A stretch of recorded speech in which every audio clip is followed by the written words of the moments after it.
Hey guys, please subscribe. I was just going to show you guys, I just showed you a ramp that I built for my Harley, which is sitting here in my Sprinter.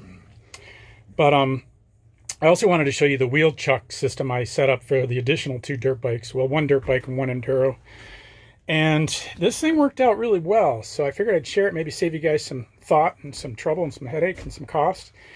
I wanted to haul these bikes long distance. So I had three bikes in here, Harley 450F and a WR 250R Yamahas. And so I wanted to make sure they were secure, and this worked out phenomenal. I did not get 1 ounce of movement through the entire trip. Now, it was a tight fit. I got the bags on the Street Glide there, so the wheels on these bikes came really close to the bags, but they never budged a centimeter.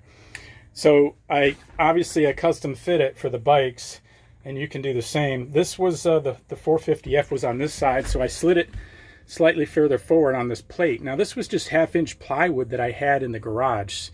And then I bought these chucks off of Facebook Marketplace, you know, inexpensively. I think one was 20 bucks, one was 30 bucks. So one was brand new. So that's a good way to save some money. But the beauty of this plate system, as you can see, what I did was I had D-rings in the van, obviously, to tie things down. If you can see that, that's a D-ring.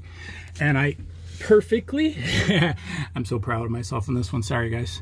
But the D-rings, I made it so that the plate, my 1/2-inch plywood, slipped over the D-ring, and then obviously when you put the hook on, this thing can never go anywhere. And it's all shear strength, so you got incredible strength. Now I always use bicycle inner tubes, cut them up in old ones, cut them up in slices, and that keeps that permanently hooked on there. And then I bolted obviously these to the plywood, and I used large washers on the other side so you'd have good shear strength, and everything, and all the force typically is going forward. So the 1/2-inch plywood was enough in terms of shear strength, and it was lighter, easier to work with. And so obviously 4 bolts, that goes down for one wheel chuck. Same thing over here. Went with the D-ring through the notch in the plywood. I custom fit the plywood because I needed to position it further back slightly. So you can see this chuck is slid further back than the other one. And then I actually used these. You know, this strap went to the bike over here on the other side to give it some angle, and I was able to hook into the plate. Now, that little piece of rubber was simply to keep that hook from falling out if it got loose. And like I said, the thing never came loose. It never budged an inch.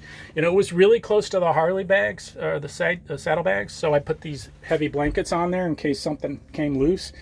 But one thing you can do, I use these pinch straps a lot, but some people would agree sometimes they can get a little loose over a long trip. So I did do ratchet on this side. So on this side, close to the van wall, you know, I would do a ratchet. So it obviously was always never going to come loose on that side. Therefore, it would never collapse towards the Harley. It would only collapse towards the wall if these green straps failed.